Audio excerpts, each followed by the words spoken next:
Bom, boa tarde ou boa noite, não sei bem dizer nesse horário, mas a todos os participantes aqui, os convidados.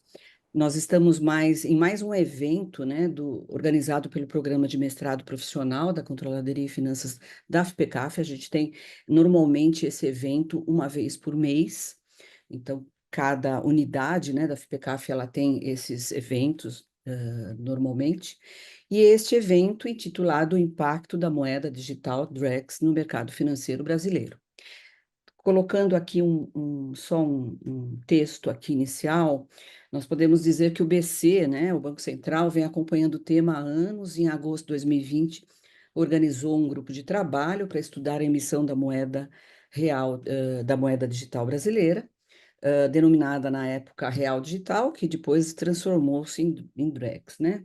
O surgimento do Drex, juntamente com o avanço do Open Finance, ele tem como proposta promover uma transformação significativa no mercado financeiro. É isso que a gente está imaginando, né? Então, para isso, para a gente discutir hoje aqui,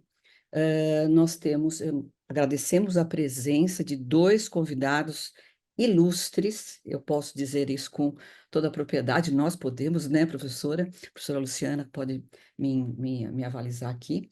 A Cláudia Mancini, que é fundadora do Block News, que detém a expertise, né, em blockchain, criptoativos, há um certo tempo, e que nos permitiu contatar o Fábio Araújo, que é a pessoa, né? É o coordenador do projeto da moeda Drex no Banco Central do Brasil. Então, só me apresentando, eu sou Sônia Arbus de Costa, sou professora nos cursos de mestrado e de graduação. Eu moderarei esse evento com a professora Luciana Maia Campos Machado, que é a nossa superintendente acadêmica da faculdade, e também professora do curso de mestrado. O formato do webinar, a gente meio que constituiu de perguntas, né? É tipo assim, chibatinhas, né? Com o intuito de esclarecer o tema, né? E o impacto que isso vai causar, quer dizer, essa nova solução tecnológica vai causar na sociedade e no mercado, né? Porque isso é a sociedade em geral que vai sentir. Então, para isso, eu vou iniciar aqui as perguntas, eu vou iniciar com uma primeira e depois eu passo o bastão para a professora Luciana. Logicamente, a pergunta é para ambos, né? Tanto para a Cláudia quanto para o Fábio Araújo, e vamos discutir. Então, vamos ver como nós vamos levando a discussão.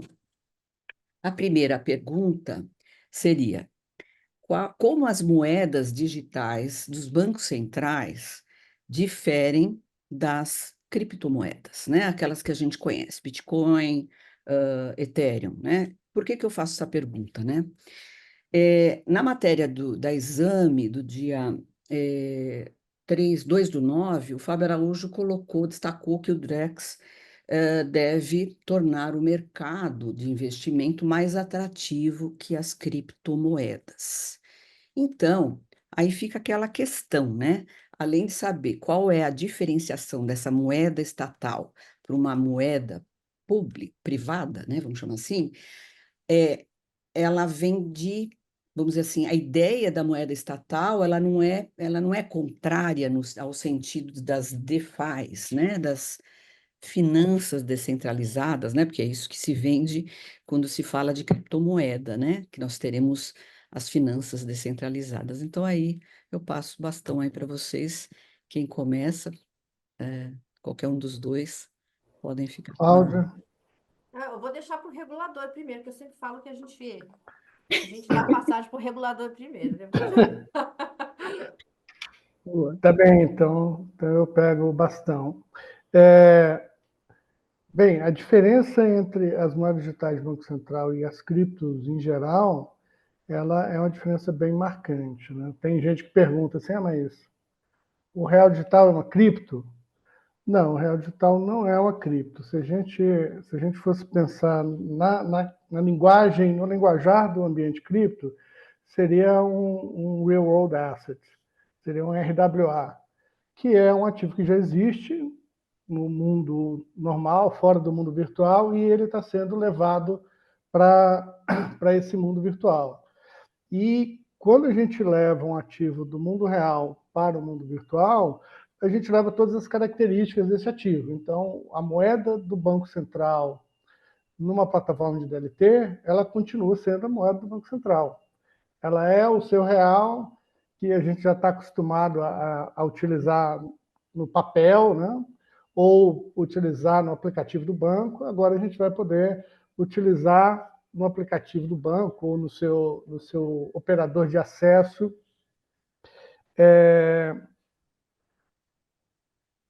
operando dentro de uma tecnologia de registros distribuídos.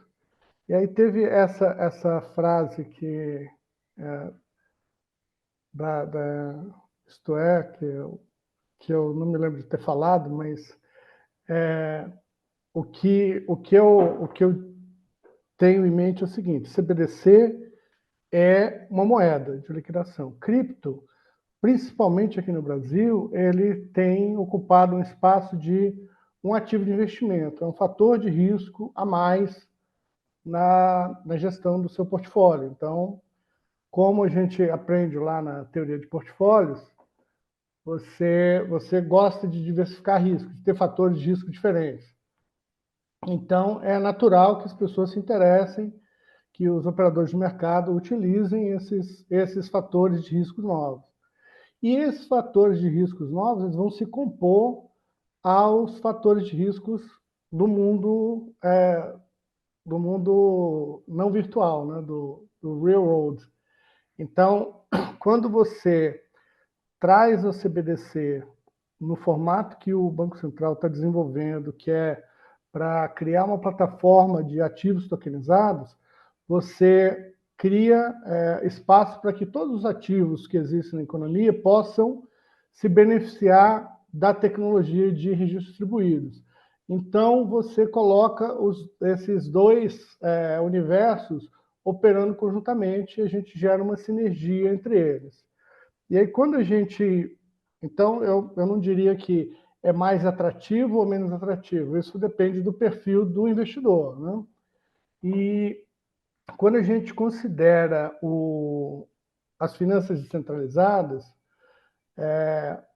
eu tenho uma frase que eu sempre digo, que é o seguinte: olha, descentralizado está ótimo enquanto está dando certo. Quando está errado, a primeira coisa que a pessoa quer é falar com o gerente, e não tem gerente em finanças descentralizadas.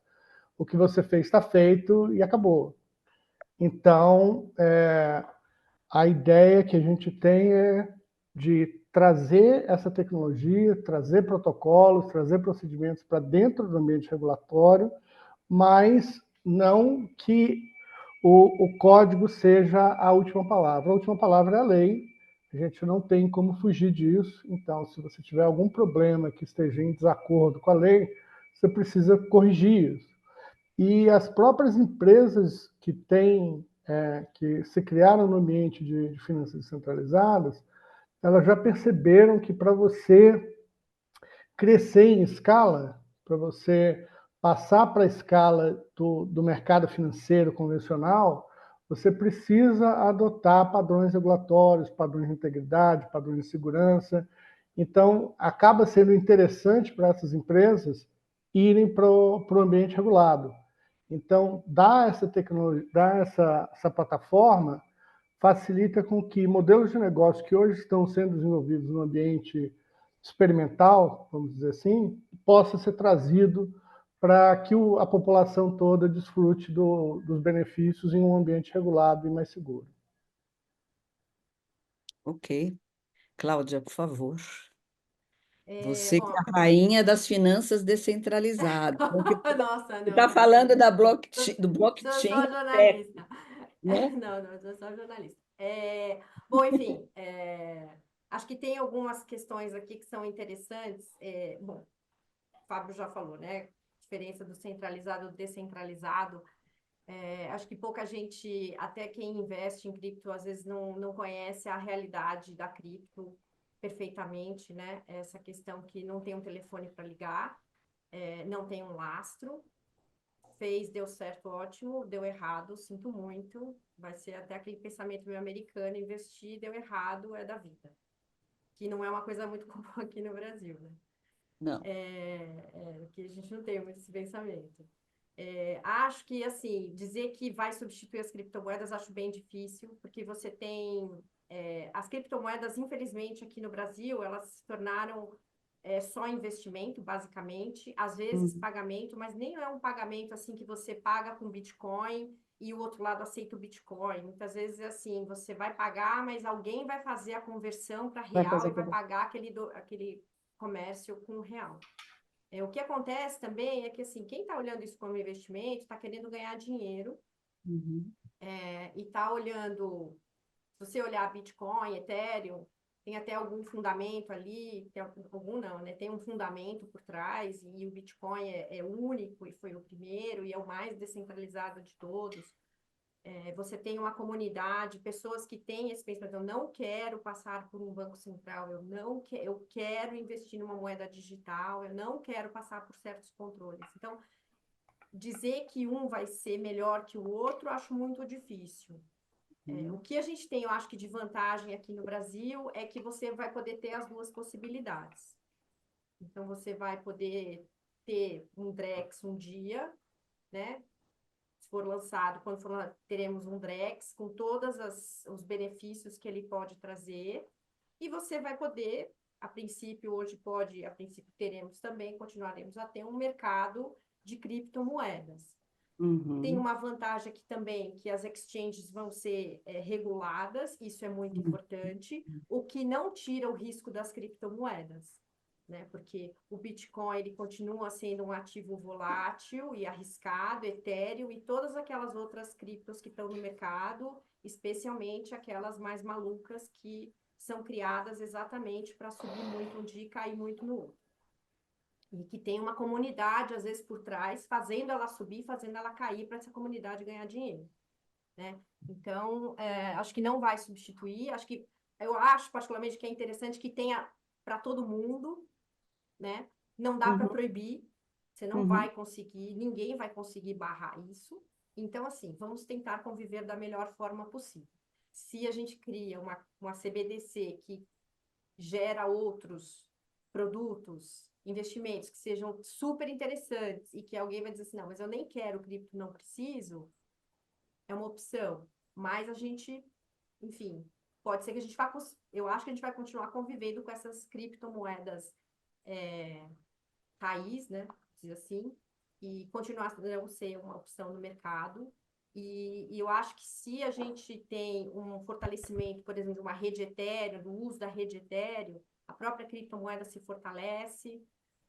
A Sim. gente não tem nada que desabone o Bitcoin até Uhum. hoje, a rede, Uhum. muito pelo contrário.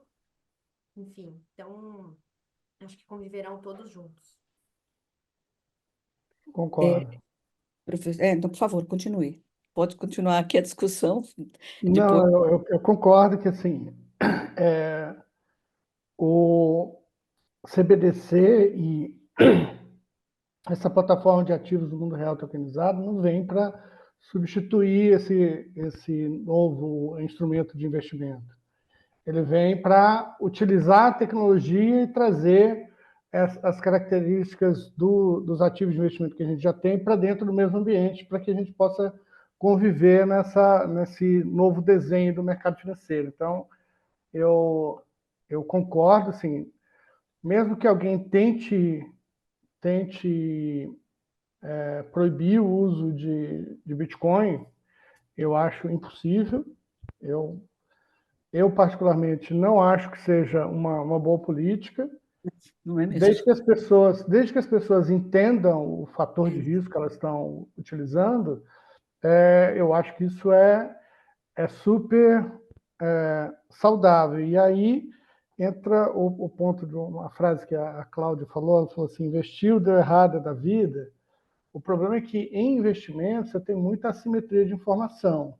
Isso. Se a gente tivesse esse mesmo procedimento com relação à medicina, por exemplo, escolheu o médico, fez o procedimento, deu errado, é da vida.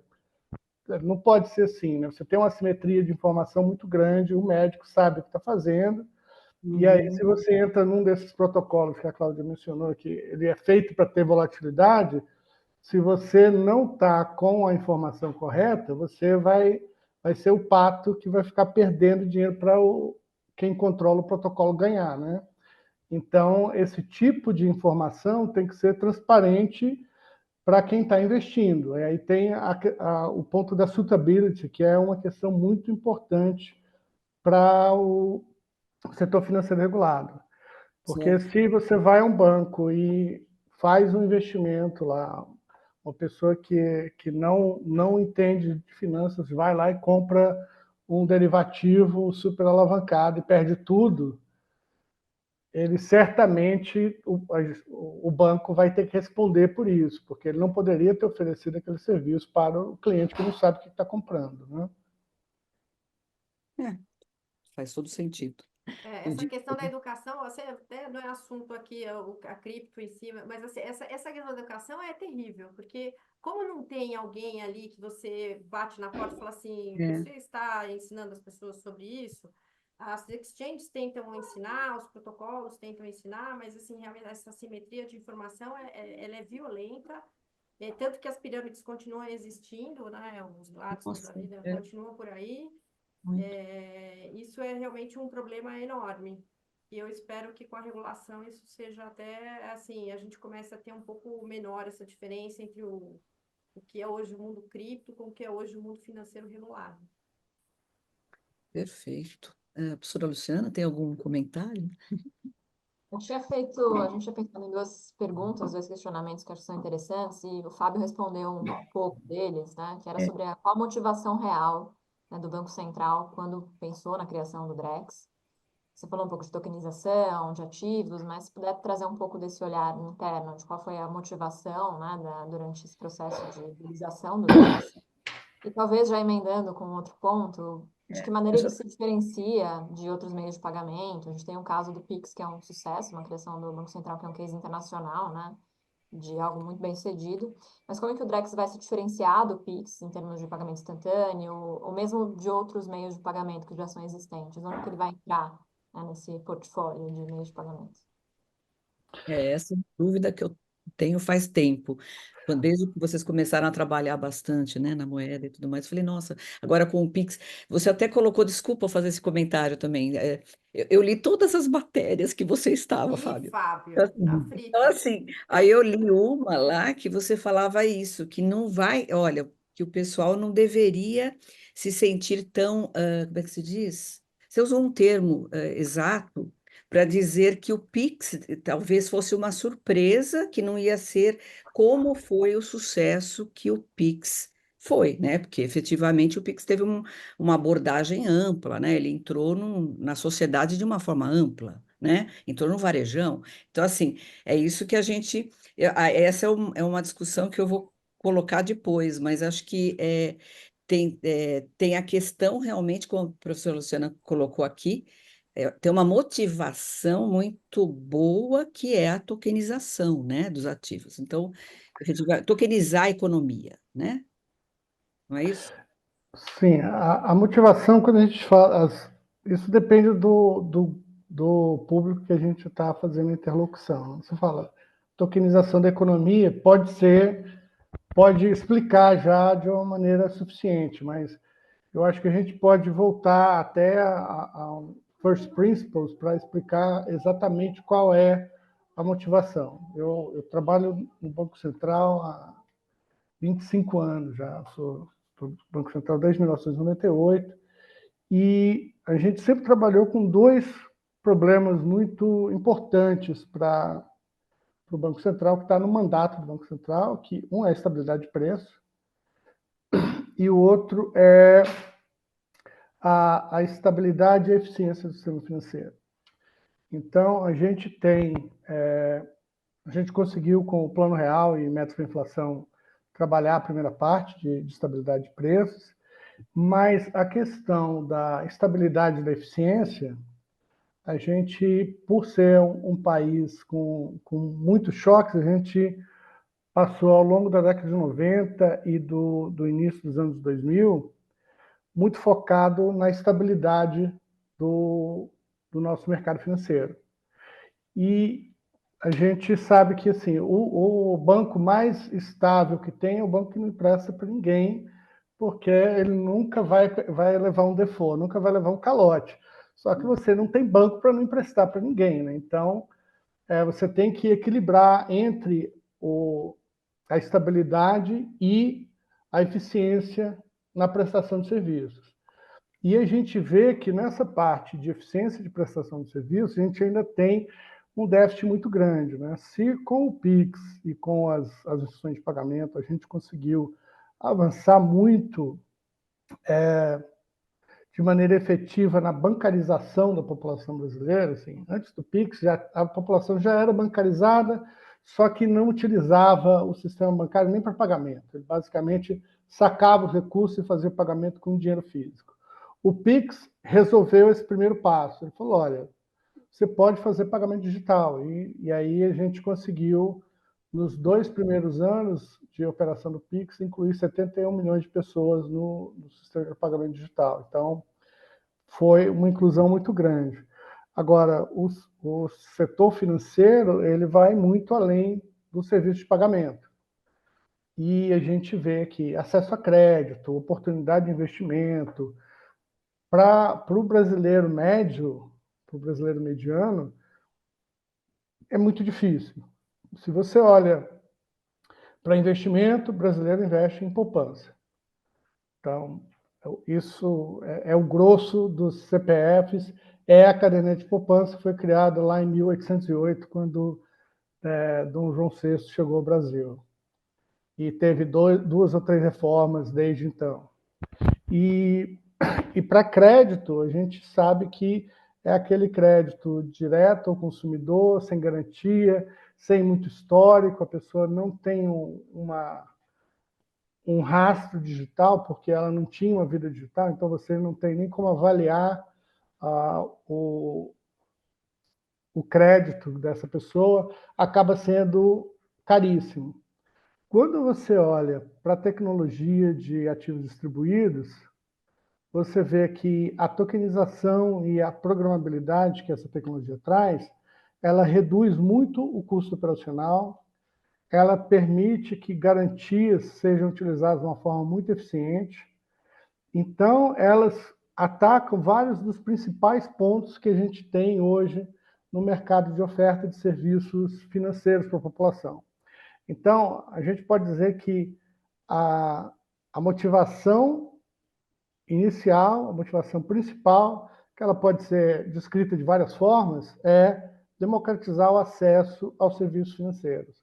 A gente conseguiu democratizar o acesso aos serviços de pagamentos com o Pix, e agora a gente quer reduzir o custo, baixar o ticket médio de vários tipos de operação, para ajudar as pessoas a ter um crédito mais barato, as empresas a ter crédito mais barato, que isso é uma das coisas que a gente ainda tem uma diferença muito grande com relação aos outros países, até mesmo aos países emergentes. O nosso mercado, o total de crédito imobiliário é baixo, o spread bancário é alto, então a gente ainda tem muito a ganhar nisso, apesar de todo o esforço que a gente tem feito de inclusão e de aumento da eficiência do mercado financeiro nos últimos 10, 20 anos. Mas assim, só emendando, né, Luciana, eu também vou atropelar aqui, só porque ele já falou nessa questão de inclusão, né? Porque você está falando da inclusão financeira. Então, o que eu noto, assim, o Pix para mim é evidente, né? A inclusão financeira é ali na raiz mesmo. É a inclusão dos desbancarizados, a gente já estudando, fazendo pesquisas aqui, a gente sabe, né, que realmente você tem uma quantidade muito grande de desbancarizados que efetivamente o Pix ele veio para resolver um ponto, né, que era crítico. Agora, o que eu percebo, assim, até o momento, então, veja, não é crítica, não. Eu só queria entender como é que nós, né, na verdade, o que a gente fez aqui a quatro mãos, entender como é que fica essa moeda, essa CDBC, que é muito voltada no momento para o atacado, né? Então, assim, todas as operações, todos os temas que eu vi ali da fase 1, fase 2, ok, tem que vir pelo atacado mesmo, mas assim, eu não estou vendo um planejamento dessa bendita inclusão financeira que o Pix propiciou de uma forma assim absurda. Então, eu só queria entender como isso está planificado, né, para vocês. Eu entendo a razão, vamos dizer assim, entendo, dá para entender que tem corta custos, tem uma série de coisas que vai ter um impacto. Agora, realmente a inclusão financeira dessas pessoas, vamos falar assim, para chegar nelas, como você mesmo disse, qual Certo. seria? É, Uma das diretrizes fundamentais, uma das diretrizes foi feita lá no início, é foco em serviços de varejo. Então, certo, está desde do primeiro conjunto de diretrizes que a gente colocou. Inclusive, o Banco Central, no início, pensava até na possibilidade de ter uma CBDC de varejo e a CBDC à mão do consumidor. A gente acabou optando por um modelo híbrido que você tem um Drex de atacado que o Banco Central faz a liquidação com os bancos e os bancos têm a moeda digital igual o depósito bancário que ela faz a liquidação com os clientes finais. Isso resolve várias questões macroeconômicas de redesenho do mercado de crédito que seriam muito complicadas. Assim, a gente estaria num mundo que, do ponto de vista teórico, não existe um consenso se a gente estaria no mundo melhor ou pior. A maioria das análises mais aprofundadas diria que a gente estaria num mundo pior. Então, essa divisão do mercado entre o Banco Central e os seus regulados e o mercado entre os regulados e o usuário final é um arranjo muito bom para estabilidade, para eficiência, para inovação. Então, quando a gente decidiu isso, de que a gente ia fazer essas duas camadas, a gente poderia ter pensado assim, olha, cabe ao Banco Central a primeira camada. Então, vamos desenvolver a primeira camada, vamos sentar aqui os nossos técnicos e não vamos falar de produto para o consumidor. Mas desde lá do teste de 2022, o Lift Challenge, a gente perguntou quais eram os produtos que poderiam ser levados para o consumidor. E aí o consumidor, às vezes, é o agricultor, às vezes é o pequeno empresário, às vezes é a pessoa física, mas para reduzir os custos, né? Então, eu sei que quando você fala assim, tokenização de título público federal, isso é atacado ou é varejo? O exemplo que eu dei anteriormente de que o brasileiro investe em poupança. Por que o brasileiro investe em poupança? Porque é simples, ele sabe. E aí, quando a gente olha para as novas tecnologias, a partir do momento que as instituições de pagamento passaram a oferecer cripto, as pessoas começaram a comprar cripto também. sim, Então, hoje, se você olha lá no perfil desenhado pela Ambima, em termos de número de CPF com aplicações financeiras, o primeiro é poupança, o segundo é BETS, que tem outras é, questões, é, é. e o terceiro é cripto. E se você for pensar em ações de títulos federais, é uma porção muito pequena da população que investe nisso, apesar de todo o esforço que a gente tem feito para estimular esses mercados. Tem vários problemas na tecnologia atual que dificultam esse acesso. Por outro lado, com 4 cliques eu consigo comprar Bitcoin no meu aplicativo da instituição de pagamento. Com essa tecnologia, eu posso fazer, por exemplo, um título público ser tão simples de se comprar quanto é um Bitcoin, ou um Ethereum, um Ether, um Solana, ou qualquer outro. Então, se a pessoa está querendo fazer poupança, né? Ela tem um dinheirinho que ela quer poupar. Por que ela vai para a poupança? Por que ela não vai para o título público federal? Em geral, o título público federal domina a poupança. E se é simples, você pode colocar R$ 50, R$ 100, isso já teria um efeito de inclusão muito grande. Então, só na parte de investimento, a gente já teria um impacto, e além disso, você poderia abrir outros instrumentos de investimento seguros também, debêntures de grandes empresas, que poderiam ser oferecidas, porque não tem esse problema da suitability, né? A suitability é uma questão complexa. Você não pode oferecer um instrumento financeiro sofisticado, que até pode dar uma rentabilidade maior, mas que tem um risco que a pessoa não sabe avaliar. Então, esse tipo de possibilidade de investimento leva um tempo, porque tem a questão da educação, que nós temos trabalhado também, mas é uma questão mais complexa. Mas quando você pensa em debêntures de grandes empresas ou títulos públicos federais, a suitability disso é praticamente inexistente, não tem problema nenhum, né? Qualquer um pode comprar esse tipo de título. Então, você abre possibilidades para investimento. A partir do momento que você tem uma carteira de ativos digitais, se você for pegar um empréstimo, você pode usar essa carteira como garantia do empréstimo, e aí a execução dessa garantia é muito simples, porque é apenas um smart contract que vai executar aquela garantia. Não tem custo, não tem risco, o smart contract vai executar. Então, o juro de consumo abaixa muito. Então, se alguém quiser comprar uma televisão, uma geladeira nova, pode usar isso como garantia, e você até melhora, no final das contas, a renda disponível das pessoas, né? Porque, como os juros são bem menores, elas acabam tendo mais renda disponível, podem poupar mais, tem menos probabilidade de default, e isso facilita com que as pessoas consigam organizar suas vidas financeiras melhor.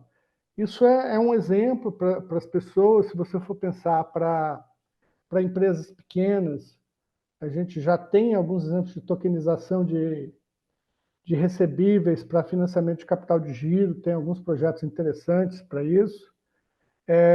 Os FDICs, que são um instrumento hoje que, para captação, você precisa captar pelo menos 50 milhões para qualquer projeto, para começar a ser viável. Tem coisas que são muito semelhantes à FDIC no ambiente tokenizado, que você capta 1 milhão, 2 milhões. Então, você pode ter um investimento numa empresa pequena usando um instrumento desse tipo. Então, você tem várias formas de reduzir o custo e de atingir partes do mercado que hoje o sistema financeiro convencional não consegue atingir, né? Então, a gente está trabalhando junto com esses participantes do piloto, justamente toda vez perguntando: e como é que isso vai gerar um produto para a população? Que tipo de serviço esse protocolo vai gerar? Essa é uma pergunta que está sempre sendo feita. Como você falou, a gente tem que construir o atacado, porque sem o atacado não dá para chegar no varejo, mas a gente tem que continuar trabalhando e continuar estimulando os participantes a criar esses produtos de varejo. E o mais interessante, o mais importante que eu acho nisso é que, quando você tem uma plataforma aberta, se o banco grande fala: eu só quero ficar na parte de atacado, aqui eu não vou mexer com varejo porque é muito pequeno. Uma fintech vai conseguir entrar e usar aquela infraestrutura para oferecer o serviço de varejo. Se para um banco aquilo pode não ser um fluxo de caixa que seja suficiente para justificar o negócio dele, para uma fintech vai ser. Então, você vai ter a possibilidade de outros participantes entrando e melhorando a concorrência no mercado. Quer dizer, teoricamente, o Open Finance tem que estar todo já tá no final já, né? O Open Finance já está bem avançado. O problema do Open Finance é que ele tem a questão regulatória e a questão tecnológica. a gente está fazendo, no Open Finance, a gente pega um sistema, que é o sistema convencional, que ele não foi feito para interoperar de uma maneira ampla, e aí coloca uma camada de interoperabilidade, e essas camadas são complexas. Quando você usa a tecnologia de DLT, a interoperabilidade ela já é nativa. Então, qualquer coisa que você faz já nasce interoperável. Se você já tem a lei dizendo que você pode trocar, a regulação dizendo que você pode trocar informações, isso já é suficiente. Você não precisa criar a camada tecnológica, porque ela já é nativa do sistema. Cláudia, quero ouvir você também nesse assunto. Essa questão da inclusão, bom, em primeiro lugar, assim, você estava falando a Pix e Drex, aí as pessoas sempre acham, eu até hoje recebo mensagem assim, para que Drex se tem o Pix? Até hoje, assim, ainda não está claro, também precisa melhorar mais essa explicação, a gente sempre dá, mas enfim, são coisas, eu vejo mais diferenças do que coisas semelhantes entre Similaridade. eles, na verdade, o que você paga com o Pix, você não vai pagar com o Drex, e na verdade você não vai pagar nada com o Drex. Você vai pagar com o teu dinheiro tokenizado do banco. Essa é a ponta do cliente ali, entendeu? E provavelmente você também nem vai saber que aquilo é um dinheiro tokenizado, porque é Sim. bem possível que aquilo não esteja nem identificado no seu saldo, né? A gente não sabe como vai ser, mas assim, é bem possível. Então, quando a gente faz essa comparação aí, se quem vai ser mais bem sucedido, vai ser, assim, o Pix é muito palpável, né? O Drex não será tão palpável, o Drex, o token em si. O que será palpável, eu acho que vão ser esses produtos que vão surgir. E uma das coisas, eu acho que o Fábio acabou, não falou do custo, o fracionamento desse Funcionamento. monte de produto do mercado. Hoje mesmo eu dei uma matéria sobre isso. Tem vários produtos no mercado. Você pode investir numa duplicata hoje, que é assim, só grande investidor teria acesso a isso. E hoje, assim, com R$ 100 você pode comprar, entendeu? É Então, verdade. eu acho que esse é um ponto fundamental. Esse aspecto é incrível, Esse concordo. aspecto é fundamental, porque a gente vive num país de baixa renda, Isso. e um país onde as pessoas gostam de renda fixa. É. Então, né, aqui é o país da renda fixa. Então, assim, talvez ali a gente consiga trazer para o mercado, para os investimentos, gente que hoje está fora, só assim, ali na sua poupança, e às vezes não tem nem R$ 10 para investir, só tem R$ 10. Então, acho que para R$ 10 talvez tenha para você. Hoje talvez tenha, né? No futuro, né? Quando a gente tiver, acho que. Bom, hoje acho que se procurar também tem. Então é isso. É, Agora, tem uma coisa que o Fábio falou, que assim, vai ser super simples, facilita muito, né? Você, com poucos cliques, você chega nos produtos. Sim, isso deve acontecer, mas a gente, assim, quando você vê que os investidores têm ali a poupança, aí vem bet e cripto, é porque o povo está se arriscando com a crença de que vai ficar rico amanhã, Não, provavelmente, não, você né? falou tudo, porque assim, eu quando vejo Beth É, lá, como se... Não, eu fiquei tão assustada com a matéria que eu li sobre isso, é assustador o cara pegar o né? dinheiro do Bolsa Família e botar na Bet, Bolsa entendeu? Família Isso é sendo o usado. absurdo dos absurdos. Aquele dinheiro do Bolsa Família, ele é um dinheiro, assim, ele não é, ele é quase carimbado. É Isso para aí. você sobreviver, não é para você apostar. É para você pagar a tua sobrevivência, viver talvez minimamente com dignidade, entendeu? Então, assim, a gente vive nesse país. Então, assim, até a gente chegar no ponto em que as pessoas vão entender que você comprar um título do Tesouro e uma duplicata, talvez é bem melhor do que você botar teu dinheiro no Bet, putz, tem uma estrada aí pela frente. O que talvez vai ter é uma oferta, mas aí tudo é uma questão também de demanda. Quanto que a gente vai ter de demanda para esses produtos que vão surgir? E isso tudo vai ter que caminhar junto com educação. Digitalização, educação, e vai ter que ser de todos os lados. Do regulador, nós da imprensa, quem oferece esses produtos. para a gente transformar assim o nosso perfil de investidor numa coisa mais normal, né? Uma coisa mais aceitável. Eu particularmente acho inaceitável essa coisa das bets, porque você pode apostar, tem loteria, você pode apostar na loteria, né? A questão é quando você começa a se endividar para isso. Então, isso que é assustador Esse é o mesmo, né? problema, né? É o tanto que é, né? Não, perfeito. Eu acho que a colocação foi muito boa. Acho que ficou bem clara essa E questão, acho, apesar. Fala, fala. desculpa, e assim, a gente tem vários produtos que podem, assim, o tanto de produto que pode surgir e que pode começar a fazer parte da carteira, vamos falar do lado bom, vai, porque É, você tem, por exemplo, questões ligadas a meio ambiente, por exemplo, né, aham, que pode até dar uma conscientização para as pessoas da importância de manter a árvore em pé, né? A árvore em pé vale mais que a árvore no chão. é verdade. Você tem muitas coisas que podem ser criadas, investimentos em empresas. A gente já tem até um caso hoje de uma que está no sandbox da CVM, né, da Before, que é uma plataforma para empresas menores. É, ela já tokeniza as ações. Isso aí, você pode, por exemplo, criar um mercado desses, entendeu? Mais acessível também. E aí, até curioso a gente falar dessa questão do perfil do brasileiro, porque ele quer arriscar, mas você vê como é que é, né? Ele quer ganhar amanhã. Então, assim, eu Lógico. arrisco para ganhar amanhã, bastante, e nunca mais trabalhar. E Isso. aí ele não vai para ações, que também é arriscado, mas é difícil de entender, né? É super difícil. Então, assim, eu, É eu muito topo bom. perder dinheiro na Bet, mas eu não vou, porque talvez querer perder dinheiro em ações. Mas ele também não entendo a ação, que ação que eu vou comprar, né?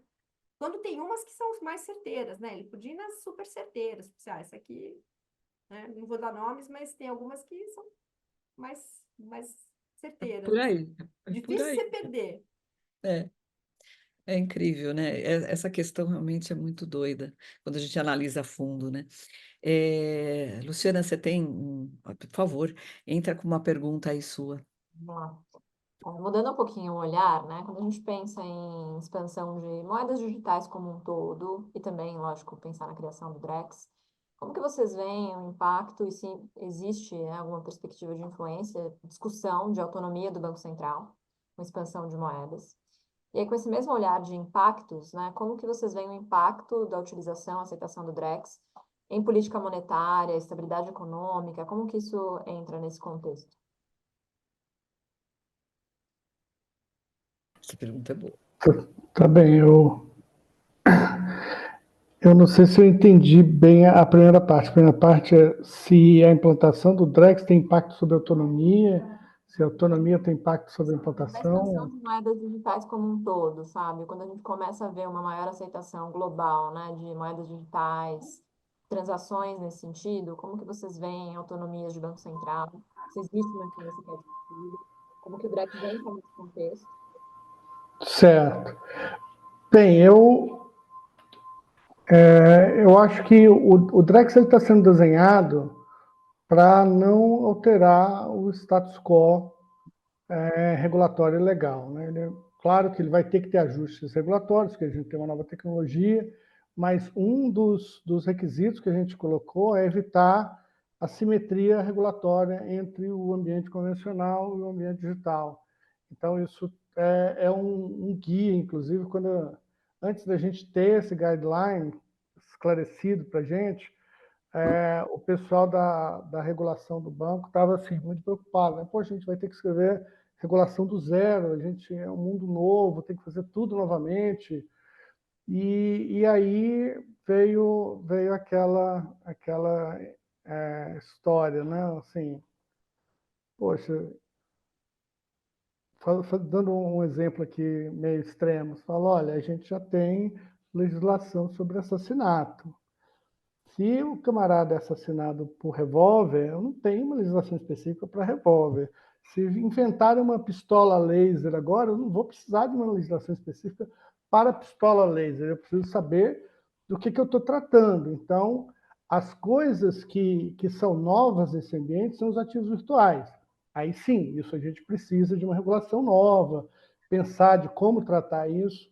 Mas quando você pensa nos ativos tokenizados, eles são os mesmos ativos. Tem tecnologia nova que permite fazer coisas de maneira mais eficiente ou de uma maneira mais acessível, mas a natureza não mudou, né? Então, a regulação, a princípio, ela se aplica. E aí a gente vai precisar fazer ajustes menores que possam acomodar as características específicas dessa tecnologia. Mas quando a gente tem esse guia, fica bem mais fácil a gente pensar sobre o que a gente vai fazer o que vai fazer com debênture tokenizado? A gente vai fazer a mesma coisa que a gente faz com debêntures. Então, o que você vai fazer com a moeda do Banco Central tokenizada? A mesma coisa que a gente faz com a moeda do Banco Central. O que a gente vai fazer com a moeda bancária tokenizada? A mesma coisa que a gente faz com a moeda bancária. Então, isso facilita muito, e aí eu acho que isso descorrelaciona com a questão da autonomia, porque como a gente não está ampliando poderes, não está alterando o status, isso não afeta diretamente a autonomia. O que pode acontecer é o contrário, né? A falta de autonomia que o Banco Central tem passado nos últimos anos tem tido efeito sobre pessoal e sobre orçamento. A área de fiscalização, nos últimos 10 anos, diminuiu praticamente a metade no número de pessoas. Então, cada vez mais a gente tem que usar tecnologia e isso não é uma tendência sustentável, né? A gente precisa corrigir esse problema. O orçamento de inovação do banco nos últimos 5 anos caiu para 20% do que era no início do período. Então, assim, é uma perda muito grande de recursos para inovação. Então, isso é outro problema que afeta qualquer plano de inovação do Banco Central e acaba afetando o Drex. Mas, por outro lado, quando a gente olha para o cenário internacional, a gente vê que mais de 100 bancos centrais estão trabalhando nesse tema. Então, a gente não pode se abster desse debate. Então, a gente fica nessa situação delicada, né? Tem poucos recursos, mas a gente já está bem colocado na discussão internacional, então a tendência é a gente continuar investindo recursos, mas a gente tem cada vez mais difícil a gestão. Então, a gente tem um posicionamento no debate internacional que até facilita a gente as trocas de ideias e conseguir colaboração de participação. Por exemplo, eu estava conversando com um colega do Banco da Coreia, o orçamento que ele tinha para fazer o primeiro teste de CBDC deles foi o orçamento que a gente usou para fazer o PIX. Então, o primeiro teste de um sistema que eles ainda estão pensando em fazer foi o que a gente gastou para construir o PIX. Incrível. Então, assim, a disparidade de recursos é muito grande, mas a gente tem conseguido manter isso, mas a autonomia tem um impacto aí, né? Em termos de política monetária, a política monetária e política creditícia. Às vezes as pessoas perguntam uma falando da outra. É política monetária mesmo que você quer saber? Sim, uma visão mais de estabilidade econômica, como que essa expansão de moeda Certo. Política, sim. A gente não vê assim uma quebra de paradigma. Então, certamente vai ter mudanças de elasticidade nos modelos que a gente tem, mas isso não é que a gente vai mudar de categoria, que os modelos que a gente tem de previsão econômica eles não se aplicam, né? Eles se aplicam porque a gente tem exatamente as mesmas ferramentas. A gente poderia usar outra ferramenta, uma outra ferramenta que foi muito discutida no debate macroeconômico, foi de você colocar uma taxa de juros atrelado ao real digital, ou à moeda do Banco Central. O papel moeda, a gente não tem como fazer isso, né? Mas no caso de uma moeda digital do Banco Central, a gente teria como fazer. Só que isso iria gerar uma assimetria entre o que a gente tem hoje e o sistema que a gente está criando. A gente quer evitar essas assimetrias, né? Porque as assimetrias acabam gerando falsos estímulos, né? Para vantagens insustentáveis para a utilização do sistema. Então, a gente acha que isso não é saudável para a economia.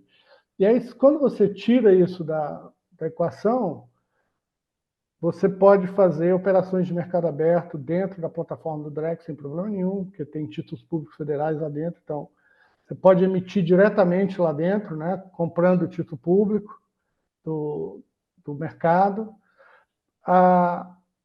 O mercado, o acesso à política monetária fica um pouco mais democrática, por assim dizer. Hoje a gente usa dealers para negociação. A gente, nesse ambiente, talvez não precisasse usar dealers, ou pode usar dealers, dependendo do desenho do contrato de leilão. Pode ser que seja ótimo. A gente ganha um pouco mais de flexibilidade, então a gente pode começar a pensar em outras dimensões. Mas no fim do dia é a mesma coisa, é o Banco Central colocando mais moeda na economia ou retirando mais moeda da economia. E não é assim, a gente vai criar mais moeda porque tem a moeda digital. Não. A liquidez total da economia ela é determinada pelos modelos macroeconômicos, e aí a gente vai operacionalizar de forma a atingir aquele nível de liquidez. Então, o paradigma ele continua o mesmo. Essa questão da liquidez tem um ponto importante que você aumenta a liquidez, né, Fábio? A Você tendência começa a liberar mais dinheiro na economia, né? A tendência é essa, porque você vai poder usar, vamos supor que a gente tivesse já a casa tokenizada, né? A maior parte do patrimônio das famílias está nos seus imóveis. E isso é um patrimônio que está totalmente imobilizado. Se você tivesse uma tokenização e você precisa de dinheiro para alguma coisa, você poderia pegar uma parte desse imóvel e usar como garantia, que seria uma operação até simples, e depois você recompraria essa parte, ou você poderia vender uma parte ou usar como garantia, e você terminando o contrato, você teria de volta a integridade do seu imóvel, né? Que é uma linha de crédito garantida em imóveis que a gente tem muita dificuldade de fazer funcionar aqui no Brasil. Isso liberaria uma quantidade de recursos fantástica. E aí tudo que você tem de capital imobilizado, uma vez que ele está tokenizado, ele pode ser utilizado como garantia. E aí você libera mais recursos para a economia. É o chamado crédito colateralizado, é isso? Exatamente. É o crédito colateralizado. Você pode ter um crédito mais barato, porque você dá uma garantia que é fácil de ser executada, né? Tem um cálculo de um estudo da BCG, né, a Boston Consulting Group, junto com a DCCT, que é a Clearing americana, que fala que, sei lá, você acha que até 2030 você pode ter 100 bilhões de dólares na economia, liberados na economia por conta do funcionamento da tokenização e da liberação de garantias. Enfim, são números astronômicos, né? É muito dinheiro.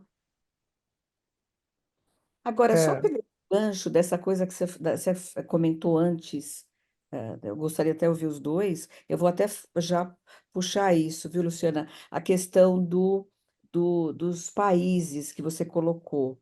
Qual seria, assim, aquele, dentro que você analisou internacionalmente, qual seria o país que vocês utilizariam como exemplo? Porque eu vejo a moeda da China, eu li algumas coisas da moeda da China, a da Índia, né? Aí você está falando da Coreia também, né? Tem do Japão também, não tem? O Já Japão não foi em lançou? O piloto, né? Japão acho que foi piloto, não foi? É É, piloto o da China, né? Japão, No o começo. Japão está fazendo o piloto. É para a Cláudia essa pergunta ou para mim? Não, é para os dois, pode ir. Aos dois, para os dois. Não, então, Está então complementando perfeitamente. assim, falar em termos de referência na discussão internacional, sem falsa modéstia, o Brasil é referência na discussão internacional. E a gente tem projetos que estão mais avançados, como o projeto da China, que é muito mais um projeto voltado para micropagamentos. Eles têm bastante coisa avançada, então é um PIX super integrado que eles estão fazendo. Então você tem aqueles táxis sem motorista que você paga por aproximação e o próprio automóvel recebe a conta, né? Então, Uhum.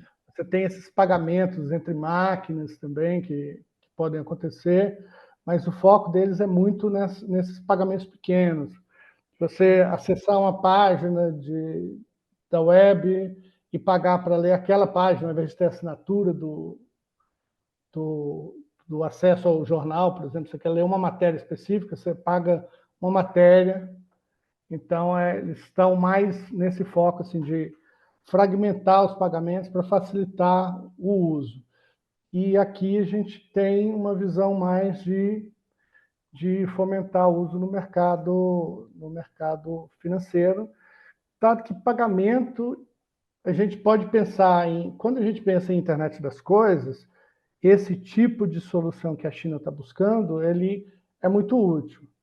Só que a internet das coisas aqui no Brasil ainda vai demorar bastante para ser tão distribuído, então, e até lá, certamente, a gente já vai ter o Pix com NFC, carteiras autônomas de Pix, então vai ser muito simples de fazer o Pix ser aplicado a esse tipo de questão. E você, Cláudia? Ah, então eu tenho dificuldade de falar aqui de um projeto que é mais interessante do que o Drex. Mesmo essas moedas que estão rodando por aí, que foram lançadas, assim, são para quem tem Pix, elas não causam nenhuma inveja, assim, Não, hein? É, exato, é isso. entendeu? Na verdade, o Pix é tão sucesso que toda vez que eu falo com um estrangeiro, ele pergunta do Pix. Ai, você falou tudo, eu É também. uma coisa Eu absurda, também. é uma coisa maluca. Todo mundo, assim, aí o Pix, hein? Pois é super legal. Para Mas, explicar, eu tenho é, um genrinho minha filha mora em Londres, e aí o genrinho trabalha eu sempre uso esse exemplo, né, Alex? Eu usei esse exemplo. É assim, é porque ele trabalha com Venture Capital, o genrinho. E aí, para eu explicar para ele que aqui tem o Pix, até peguei um monte de nem entende, material né, em direito. inglês.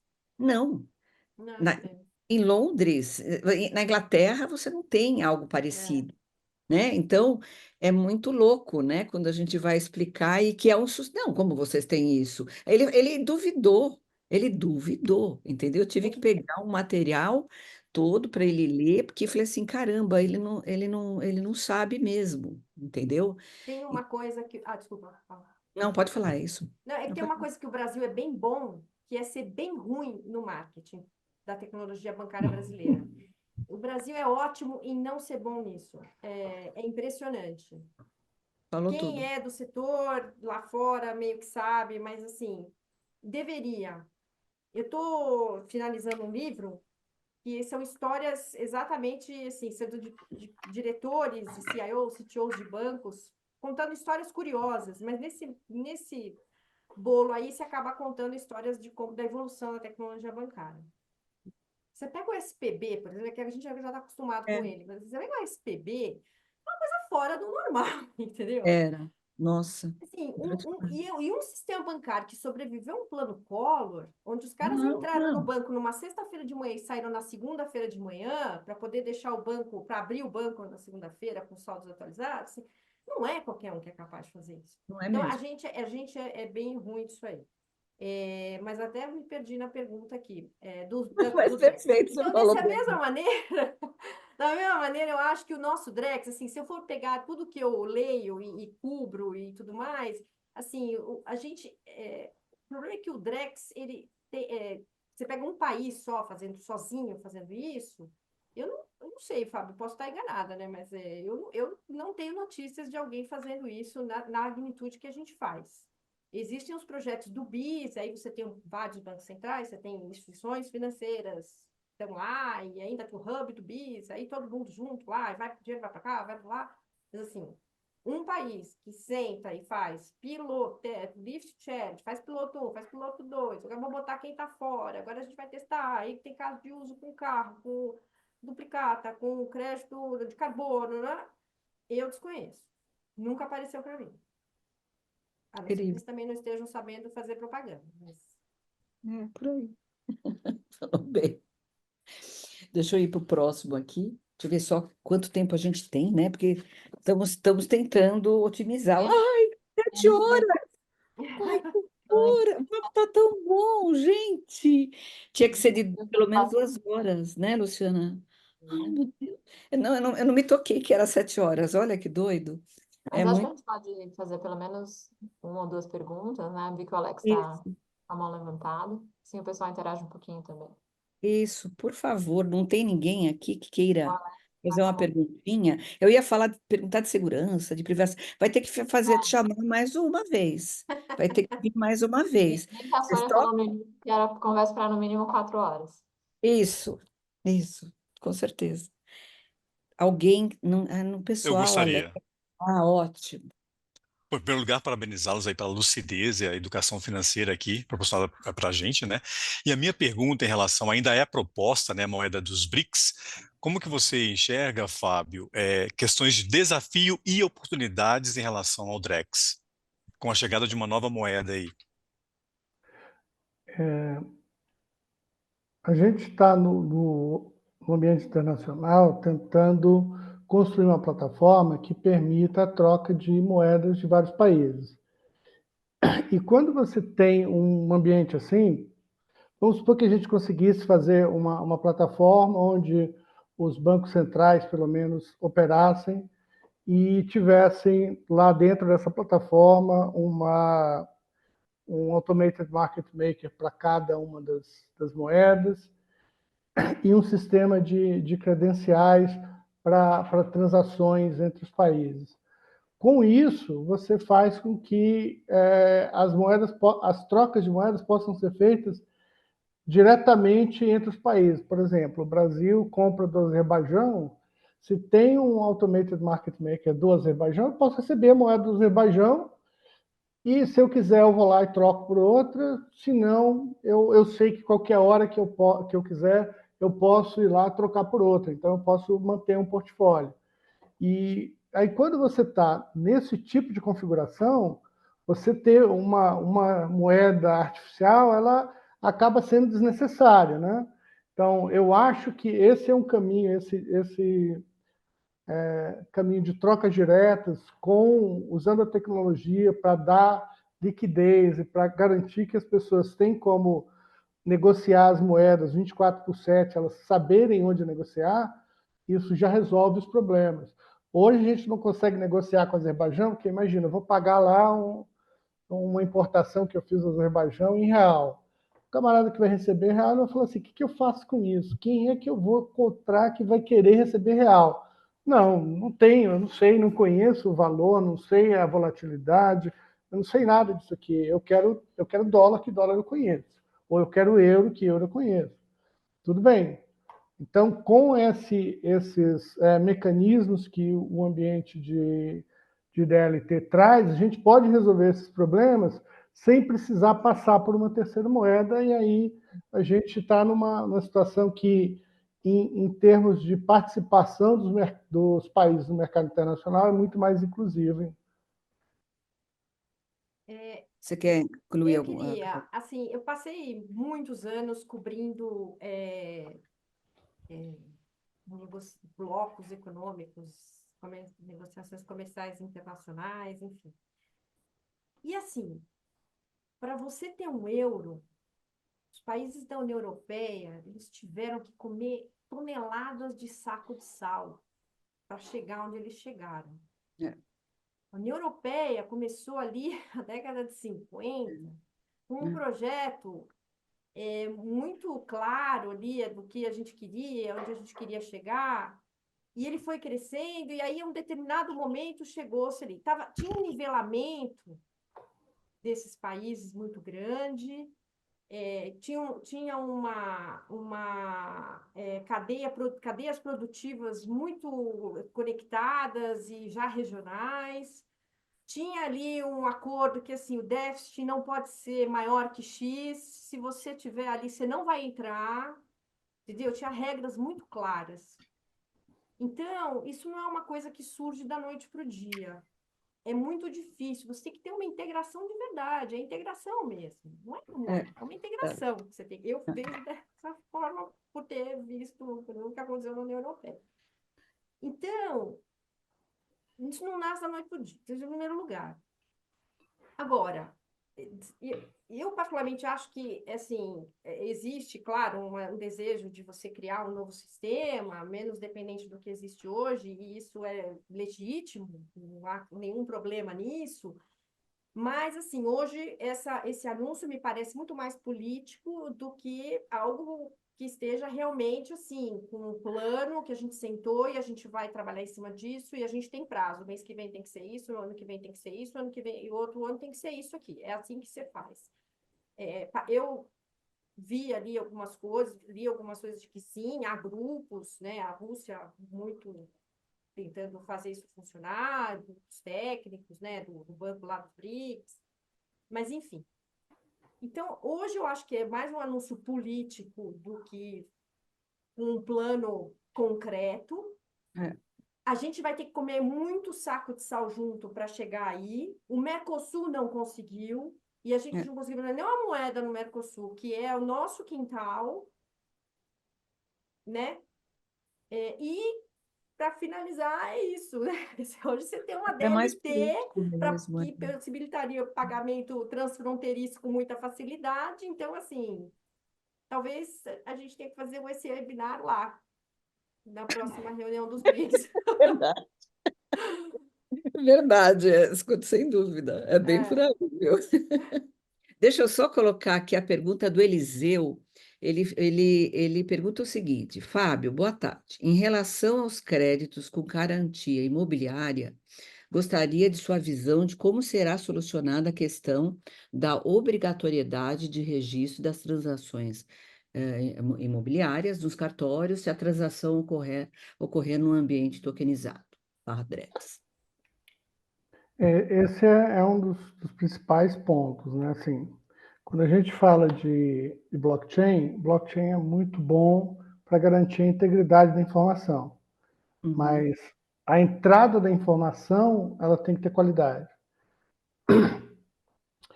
Então, os cartórios, eles têm essa expertise, eles têm esse mercado, eles conhecem essas informações que vão ser prestadas e eles têm hoje a competência de fazer os registros de fatos relacionados àquele imóvel, né? Então, não dá para qualquer um chegar lá, eu tokenizei meu imóvel, agora qualquer um, eu mesmo tokenizei meu imóvel, aí eu vou faço os registros sobre o que está acontecendo com aquele imóvel. Isso certamente não funciona. A gente precisa ter uma entidade acreditada. Então, eu acho que essa entidade acreditada, hoje a gente chama de agente de tokenização ou tokenizadora, né? Que ele pega o ativo do mundo real e leva para dentro do blockchain.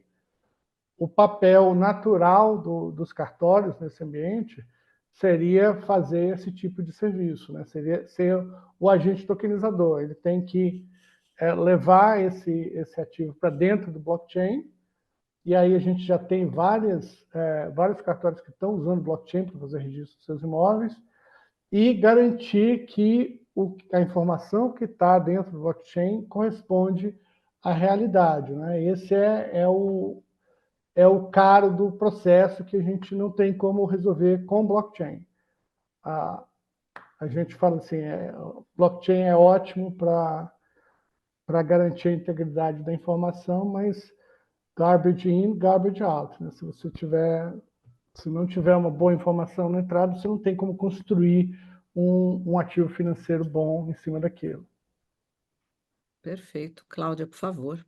Deu uma travada aqui, você pode... Eu não peguei a pergunta inteira, você pode... Ah, ele perguntou assim: em relação aos créditos com garantia imobiliária, gostaria de sua visão de como será solucionada a questão da obrigatoriedade do registro de transações imobiliárias nos cartórios se a transação ocorrer no ambiente tokenizado, /Drex.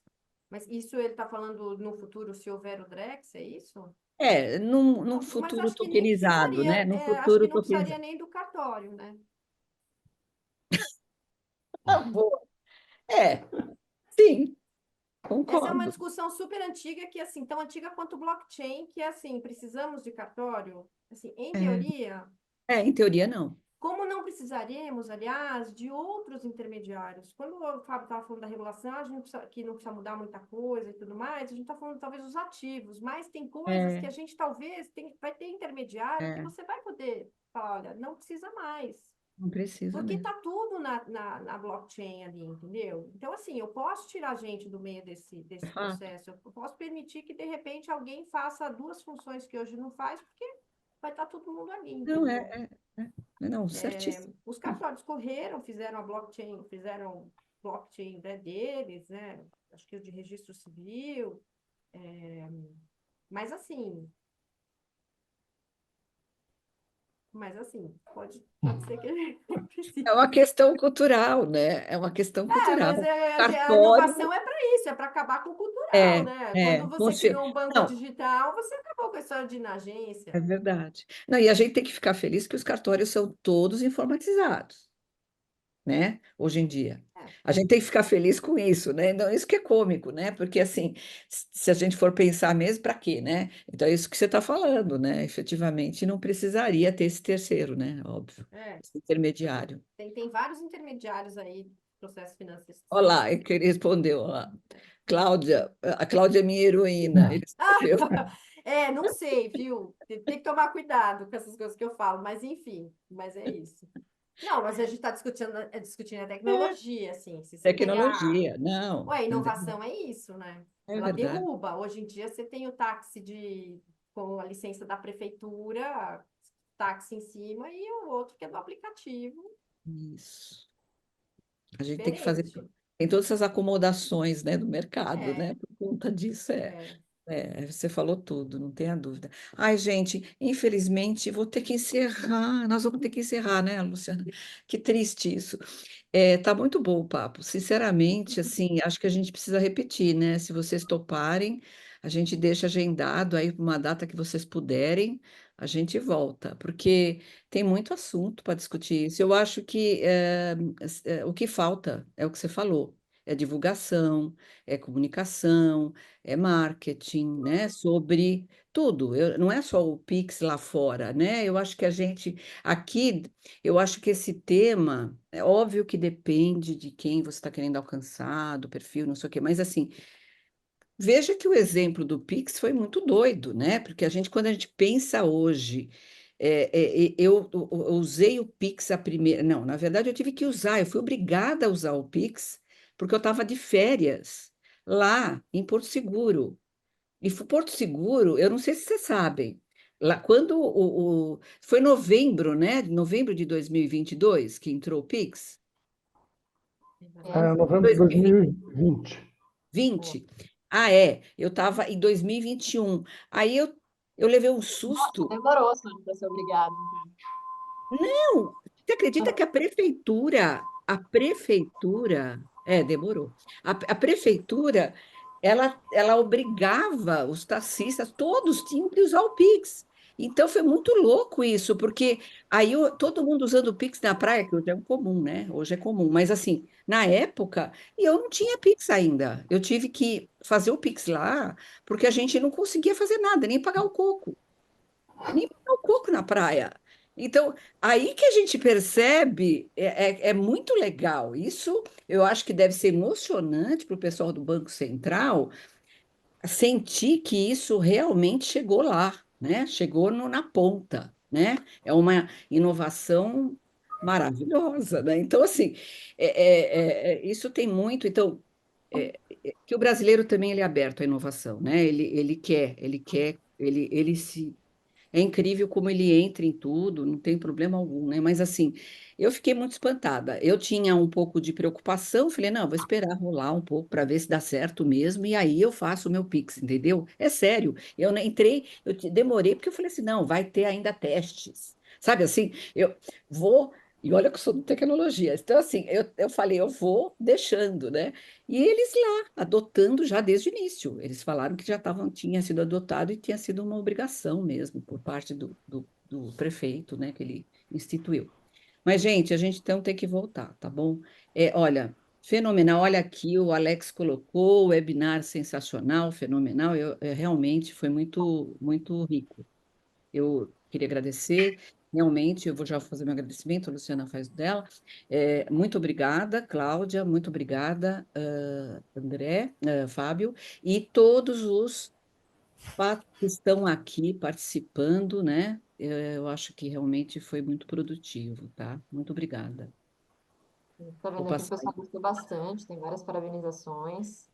E eu acompanho a professora Sônia. Muito obrigada, Fábio, Cláudia. Foi uma conversa excelente, tão boa que a gente nem viu a hora passar. Queria que a gente tivesse mais tempo para continuar conversando, mas certamente vamos convidá-los novamente para outras oportunidades aqui na FECAF. Então, de verdade, muito obrigada. Boa noite, obrigado. Obrigada, gente. Até a Obrigada, próxima. pessoal. Tchau, Boa tchau. noite a Tá. todos que Obrigado. estão aqui. Muito obrigada, hein?